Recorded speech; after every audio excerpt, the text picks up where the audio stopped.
This podcast is an affiliate of BCW Supplies. The next time you need to restock on comic book bags, boards, boxes, and more, be sure to use promo code FSP to save 10% on your order. That's FSP for Flat Squirrel Productions. It helps support the show too. Thank you. My love of the TV series Smallville is well documented, and there's one rewatch podcast that's always at the top of my queue. Zach Moore's Always Hold On to Smallville, which continues with more great Smallville and Superman talk now that their series rewatch has concluded. Listen wherever you get podcasts.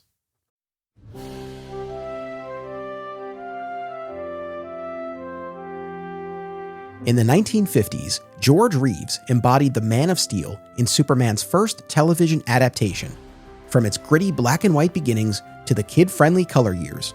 To this day, an entire generation reveres George as their Superman, while for others, the show remains an overlooked, underrated chapter in the character's history. On this podcast, we bring everyone together as we break down each episode of Adventures of Superman, examining it within the context of the series itself, as well as the larger Superman mythology.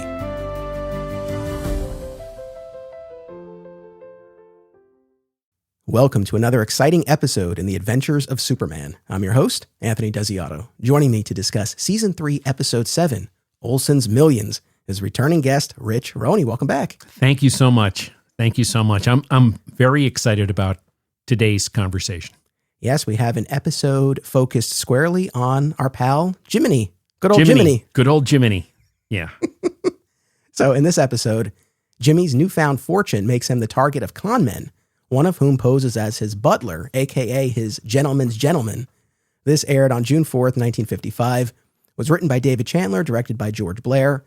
Our guest cast rundown, we had Elizabeth Patterson as Mrs. Peabody, Leonard Carey as Herbert, George E. Stone as Big George, Richard Reeves, no relation, as Stacy Tracy. So before we get into our recap, our scene-by-scene breakdown, overall impressions of this one? Oh boy. There's other episodes that I will go out of my way to rewatch. This did have a hint of nostalgia because I can remember being like 7 and 8 years old, and as a child seeing this episode, so it brought back memories. But in comparison to the intense conversations we've had, this is not one I want to return to a lot, this episode. Fair enough. I think overall, weirdly enough, I think I had a slightly more positive impression than what you just described. It's not one of my all-time favorites, but this falls into the category of color episodes for me where, yes, it's silly and it's light, but it's fun. I found it amusing. I thought Jimmy was the perfect vehicle for this kind of story. And I did appreciate, especially keeping in mind that we're aiming these episodes, the original episodes, at a very young audience of kids. I appreciated the message about being careful who you trust, especially if you come into a large sum of money. Interesting. That's interesting. For me, seeing it after an absence of easily 60 years, I had some fond memories of my childhood that came forth. I found this intriguing, and as you say, Jimmy's the perfect vehicle. I mean, Jimmy helped those writers out a lot in seasons 3 through 6. Yeah, no doubt. Now, one, I guess, last preliminary question before we dive in. So in this episode, Jimmy is bestowed a sum of $1 million in 1955. Today, that would be $12 million approximately. If you came into a sum like that, let's assume you take care of your family members, your siblings and their kids and all that. Past that point, are there any fun purchases, big splurges that you would make on yourself, for yourself with a sum like that? I doubt it. I might travel. There's, parts of the world I'd love to see. But I think you're hearkening back to something we're going to touch on when he decided to buy everything in a department store. Yes. That I did find a little humorous and kind of very consistent with kind of a guy that suddenly come into big fortune, big money. So I thought that was interesting. I will say, and I know we're gonna peel the layers of the onion back. I was on my guard when the gentleman's gentleman was there, given what we saw with Great Caesar's ghost. Yes, I think that's a theme in this season 3. Don't trust the butler. Exactly. I mean, my guard was up. You're right. I didn't even make that connection. Yeah, you're 100% right. Yeah, I mean, I hadn't watched this again, and I'm sorry to be a broken record, in over 60 years. Parts of this came back to me vividly, I remember, and I'll hone in on that. But when the gentleman's gentleman came in, I immediately, and I'd forgotten the presence of the butler, but I immediately hearkened back to Perry's butler. And you know what? You really can't trust the butler. You know, when you talk about having these memories that come back, you know, you haven't watched these episodes in decades, some of them. I know I bring this up myself as well. For me, kind of the equivalent is Mighty Morphin Power Rangers, which I watched religiously and loved as a little kid. And I did another podcast series a couple of years ago where I went back and I rewatched many of those episodes for the first time in 30 years. And it was such a weird, wild, surreal experience, a ton of fun. But so when you talk about that, we're not talking quite as many decades, but I get it. Like, I really do get it when all of a sudden it comes flooding back when you haven't looked at these in so long. So yeah, I'm glad we can take this trip down memory lane. Shall we segue into our recap here? Go right ahead. Jimmy arrives at the home of the wealthy, elderly Mrs. Peabody, who has spent millions for the care of alley cats over the years to do a story on her. I have to stop immediately. They reference the fact, correct me if I'm wrong, I think the sum that they put forth is $5 million that she spent over the years to feed these alley cats, which in today's dollars be $60 million. So how many freaking alley cats are there? You got me on that. That's an astronomical sum, but more power to her. I appreciate her care. And to your point, to give finance and economics an order of scale,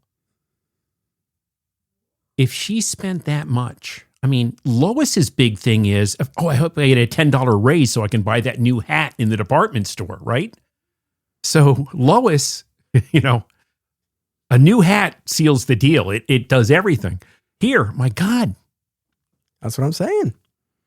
When one of her many cats gets stuck in a locked safe, Jimmy calls Clark and Superman rescues the feline. As a thank you, Mrs. Peabody gives Jimmy, a.k.a. Topsy, a.k.a. Mr. Gallagher, as she calls him, $1 million.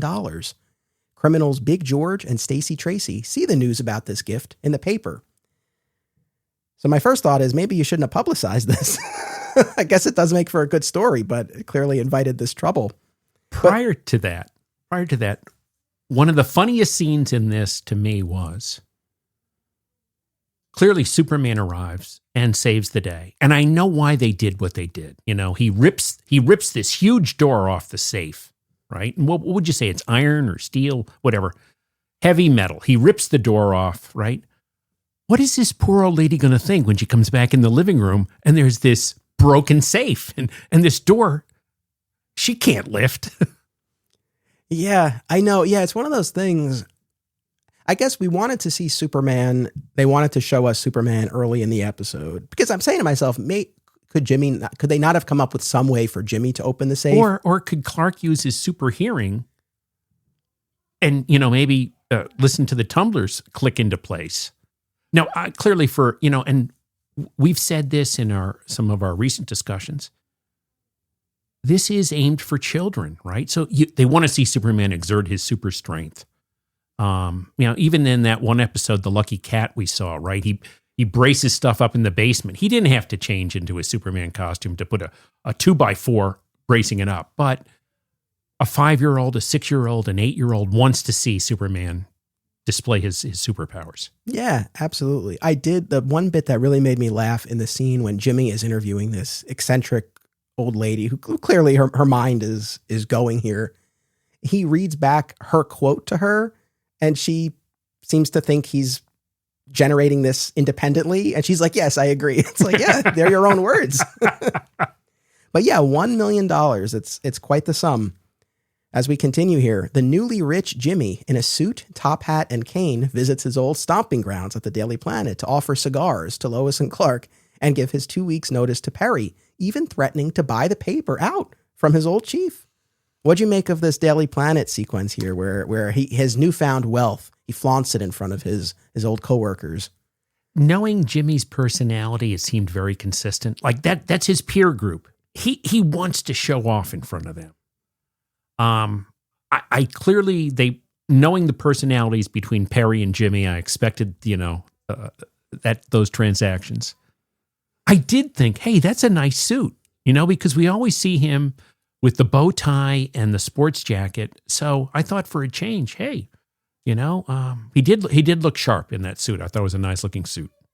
Yeah, for sure. And he's putting on airs, right? He's talking about, well, I have responsibilities, right? He has to go about his day. And yeah, the bit about the cigars and Clark is very emphatic. I don't smoke, right? In these episodes, and we're going to talk about the bully of Dry Gulch coming up. I don't drink, I don't gamble. The morals of Clark are always right there. And not just Clark. In other episodes, Lois, a bet a million Butler, Butler. right? Out on the ledge. Yeah. Would you like a cigarette? No, thank you. No, thank you. That always makes me laugh. Yeah. The interaction with Perry was funny too, because Perry is very sarcastic. He's like, "Oh, I'm sorry. Like, the mere peasants have to get out of your way." Something to that effect. When Jimmy says basically, "Watch out, or I'll buy the paper." So, are we to assume in this that Perry is not just the editor, but the actual owner of the paper? I didn't take it that far. I didn't read anything beyond Jimmy just making the assertion. Yeah. I'm just curious. I mean, it's feasible, especially since he only has 3 employees. Well, no, there's Miss Backrack. Yeah, but we haven't seen her in a while. Her. She was scarred after Clark yelled at her. She's on Superman Mountain. Yeah. At his new apartment, a proper, refined man named Herbert arrives in answer to Jimmy's ad for a gentleman's gentleman and promptly gets the job. Clark arrives to check on Jimmy, and the duo are treated to milkshakes prepared by the butler. Clark watches on with bemusement as Jimmy's outlandish purchases, including oversized snowshoes and a rowboat, arrive. What were your initial impressions of Herbert and the little dance that they do around each other? Boy, given, to put it in context for the mid 1950s,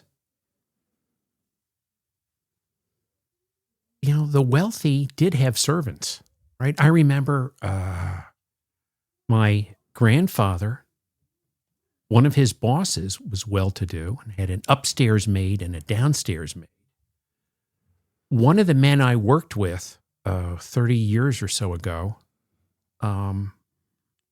he was maybe 10 years older than me, so he'd probably be about 80 now. But his father was a chauffeur for a well-to-do family in Manhattan. So it was kind of in keeping with the times, perhaps, or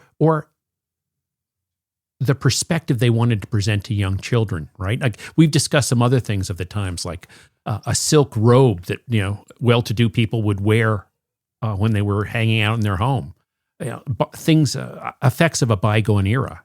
Yeah. No, I could definitely buy that Jimmy would want to hire a butler, that he would think that's what he's supposed to do as a newly wealthy person. So yeah, that totally tracked. This is what I was wondering. I know where you're going. What about Jimmy's mother? Yeah, so all of a sudden now he can live on his own? Yeah. Was he just not living on his own because of finances? Well, Maybe that is the case. I wondered about that because the last time we heard about the mother was when she called Clark in the middle of the night and he basically said, "Don't worry about it," and goes back to sleep. Right?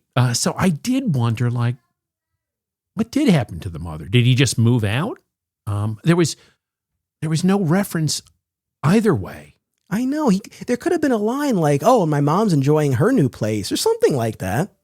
Where she's happy to have the place to herself now that I've moved out. I don't know. I was just curious because there's been such a point about him living with her.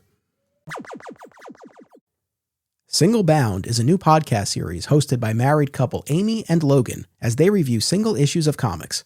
And if the title makes you think of Superman, you're not alone, as the Man of Steel is a regular topic of discussion. Listen and subscribe on Spotify and YouTube, and follow the show on Instagram at Single Bound Podcast. Fat Moose Comics, established in 1982, is New Jersey's best and oldest comic book store. Moose has that rare, old-school comic shop feel and camaraderie, yet also remains a welcoming space for new fans. Visit them in person in Whippany, New Jersey, or reach out via the Fat Moose Comics Facebook page. Whether you're an independent filmmaker or you just love movies, Don't miss these New Jersey film festivals. Brightside Tavern in Jersey City, Hang On to Your Shorts in Asbury Park, and Round Reel in Bloomfield. Submission information for filmmakers can be found at filmfreeway.com. If you have children and want a family-friendly store, look no further than Aw Yeah Comics. Visit one of their 3 locations, Harrison, New York, Muncie, Indiana, or Skokie, Illinois, and check out awyeahcomics.com for more. Their name says exactly how they feel about it. Aw yeah. Oh, and the purchases, the snowshoes, the rowboat, and whatnot. I don't know how much there is to say about it, but I was just curious if anything jumped out at you about Jimmy's choices. Definitely what you'd expect, even though Jimmy was, what would you say, in his early 20s, the actor, something like that, early 20s? At least. I feel like he was probably mid-20s at this point, but how old the character is supposed to be, that's always an open question. Yeah, 18, 19, 20? 18, 19, 18 kind of.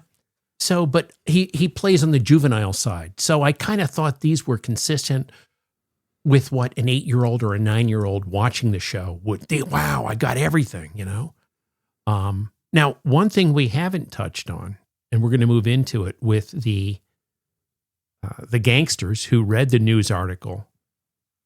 And I might get my episodes confused, but the 2 things that struck me is they're always wearing their hats indoors, you know. That's how you know they're bad. Yeah, they're always wearing their hats. And the one guy was always dusting. And I don't know what the purpose of that was, you know. Yeah, that I know. I don't know. That was an interesting little tick.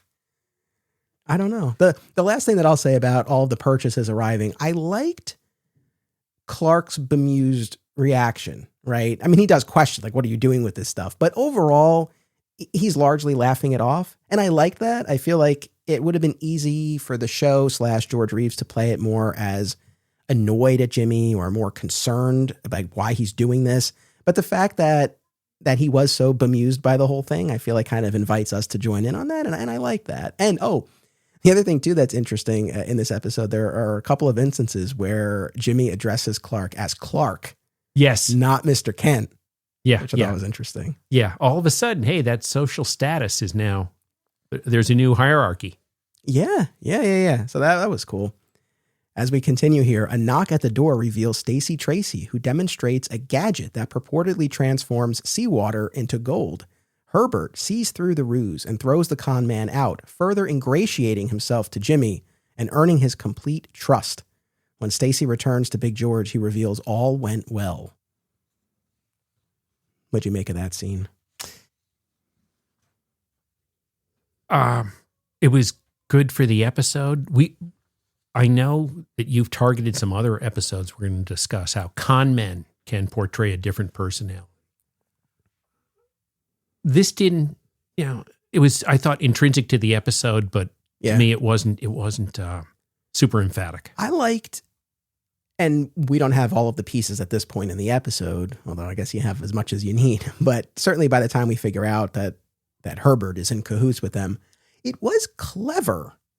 Right? I did kind of like that, this sort of multi-tiered approach that you have Herbert ingratiate himself first, then you bring in this other guy. I kind of like the way this was set up. Yeah. And it's another step to have Jimmy have complete confidence in Herbert. It amplifies the confidence. Yeah. I think he says whatever Herbert says goes. So yeah, no, I thought, look, the bad guys in these color seasons, there's only so much that we have to work with. But yeah, I thought that was kind of a clever ruse that they set up. Later, Jimmy brings Lois by to show off his new place.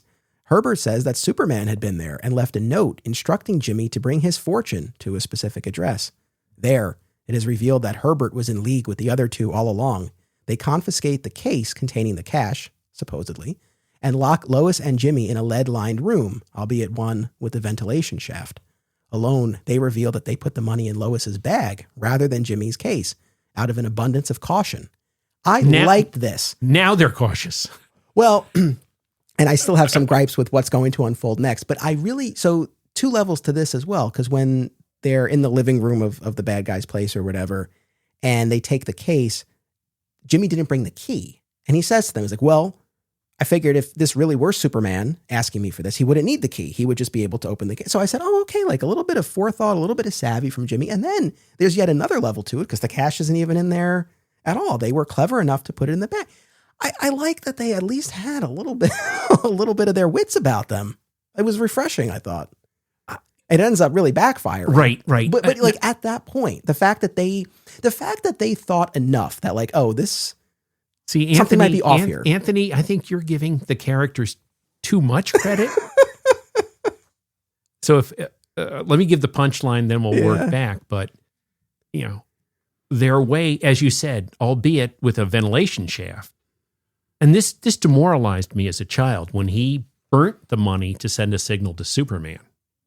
Now, see, what I read into it was they needed a way to have the cash in the vault or in there where they were sequestered. So I just thought they worked backward and said, well, you know what? We'll put it in Lois's. Oh, no, 100%. I don't think that the writers were saying to themselves, oh, okay, like we need to show some savvy on the part of, I agree with you, but I think just kind of what I, yes, generously will ascribe to them. Yeah. But no, I agree. As far as the intent, I'm almost certain it's exactly what you described, where they worked backwards. Like, okay, we need them burning that cash. How can we explain that the bad guys don't have it? And yeah, so as you were saying, inside that lead-lined room, they are forced to burn the entirety of Jimmy's money to send smoke signals to Superman in Morse code. Yes. Now, prior to that was the moment I loved out of this whole episode. When Lois berates the bad guys and goes, you took advantage of a brainless boy. Yes. I love that line. To me was the high point. When she goes, you took advantage of a brainless boy. I just love that.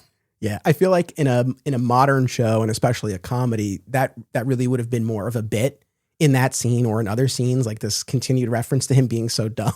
But yeah, that was truly funny. I'm glad you brought that up. I had forgotten that on the spot here. But yeah, the brainless boy. Yeah, no, that was great. That was the high point of this episode for me. The burning of the money, once again, on this note of working backwards, right? We from the show's perspective, you want Jimmy divested of this fortune. Right? He's not going to come out of this episode wealthy.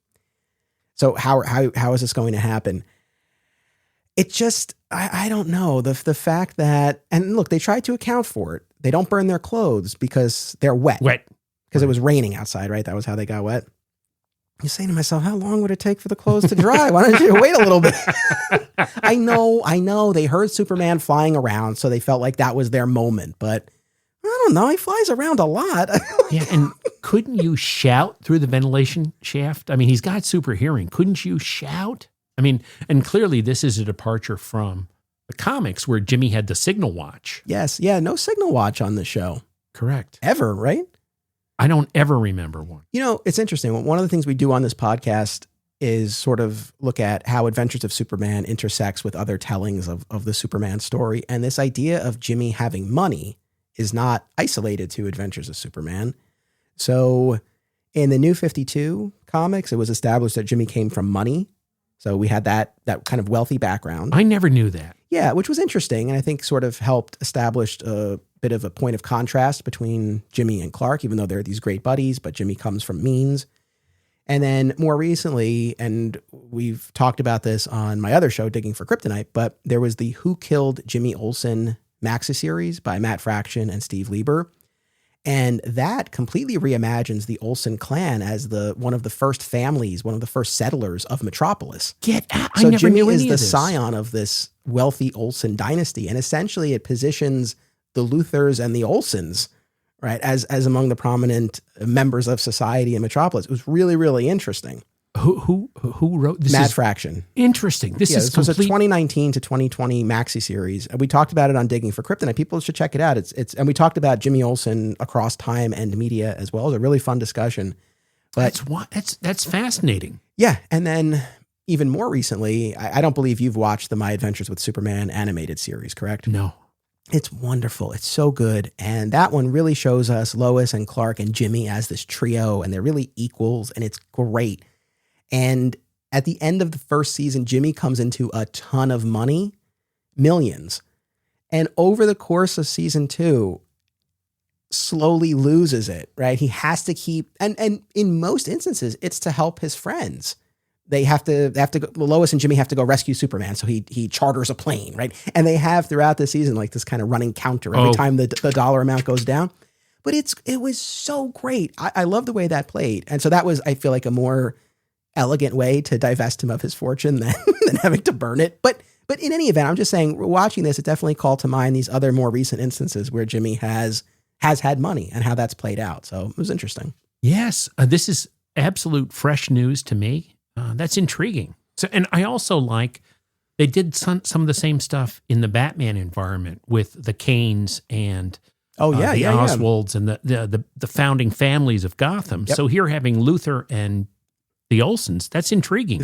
Yes. And you're right. That's like Streets of Gotham thing where you get or the Gates of Gotham. I think that miniseries where you see the different Kanes and the Waynes and Cobblepot. Intriguing. The Elliots too, maybe, if I'm not mistaken. But yeah, it was interesting stuff. Oh, I've already complained about this, so I don't want to belabor the point. But you know, kind of my feelings about Noel Neill, and I feel like there are instances where Lois doesn't really seem to be appreciating the gravity of the situation. This was yet another instance. I feel like she was burning that money with glee. I feel like maybe that's being a little unfair, but I feel like if your friend had come into this fortune and now had to literally burn it, might you show a little bit of hesitation, compassion, empathy? I don't see any of that. Or not pump it into the vent so quickly, right? Yeah, I mean, I feel like she was like, come on, Jimmy, we need some more. Yeah, I mean, I feel like she couldn't get that cash She couldn't in there burn that fast enough. Yeah.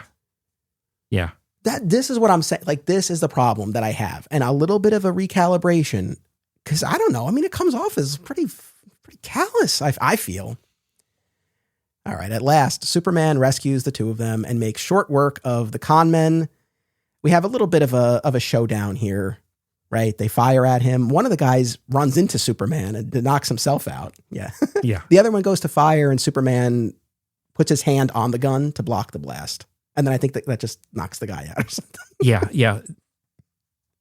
Yes. This reminded me a tiny bit of The Face and the Voice when Fairchild has the face plant and just falls on the ground unconscious. Here, you know what? I have a question for you. I think it's well established. Our listeners know you and I, we were big fans of all of the fisticuffs of the first season and a little bit we got in the second season. But now we're in karate chop mode. Now we're in, they knock themselves out, or there's a karate chop, or he bonks their heads together. That's mostly what we see. Would you have preferred, I'm not saying every episode, but at least occasionally, if the bad guys just saw Superman and surrendered? Or do you feel like, no, there has to be some action, even if it's as toned down and tame as the karate chop or the bonk? I think the latter, especially with the motivations and the focus of the showrunners and what they were trying to do. I think in today's world, if we were to watch it circa, 2025, we would accept, holy crap, this is a superpowered being. I'm not doing anything. But I think in that time, it got kids excited to see him show his superpowers. I agree. Even as I say it, I think that's the right answer. I think for me watching it now, I get so little mileage out of them knocking themselves out that I'm like, I could just skip this altogether. But yes, for the time, for the audience, yeah, you need that little bit of action as limited as it was. Just as a shot in the arm to a 6-year-old or an 8-year-old or a 9-year-old. Just as an energizing moment. Yeah. Finally, back at the Daily Planet, Jimmy gets his job back and asks to borrow bus fare from Clark. All right, I guess before we give our rating, anything else that you want to say about this one? No. Rich is like, I'm ready to get out of this episode. The next one that we'll be discussing will give us, I think, a lot more to talk about. So yeah, that's fine. We can just give our rating if you like. Now help me out because I've forgotten. Do you have one rating criteria for seasons 1 and 2 and a different one? Yes, we are in Great Caesar's Ghost territory. So on a scale of 1 to 5, Great Caesar's Ghosts, how many would you give Jimmy Olsen's Millions or Olsen's Millions? 1.5. 1.5. Wow. Okay. We are split on this. You're going to be shocked. I'm going 3 on this. Really? I'm going 3 because like I said, this is If I were to put this up against the black and white episodes, no, I mean, they're worlds apart. But in the realm of the color episodes, like I said at the top, it's silly. I don't find it particularly compelling, but it's amusing. It's light. It's fun. I like, I always like the spotlight on one of the supporting characters. So that goes a bit of the way for me. I mean, honestly, 3 is probably pretty generous, but yeah, I'm going to go with 3 for this one. Maybe because I've been on a Jimmy Olsen kick recently. Oh, okay. That might be fueling it a little bit. And to your point, you very graciously have invited me to discuss these things. I think there's a number of Jimmy-centric episodes throughout season 3 and early into season 4 that where Jimmy is the fulcrum, Jimmy-centric. And it's intriguing. They play up the fact that, he's kind of causes his own problems, his innocence, his altruism. But they're really Jimmy-centric comedies or comedic episodes. Yeah. Now, I will say, when we get to the final episode of this season, which is also Jimmy-centric, I don't think I'm going to be quite as generous in my rating. So stay tuned for that. Cool. But all right, man, thank you as always for joining me. It's always a pleasure. Audience, thank you for tuning in. And listen, we are off next week for the 4th of July holiday. So next week is a skip. We'll be back in 2 weeks with Clark Kent Outlaw. Don't miss it. Until then, as always, remember, only Superman can do super things.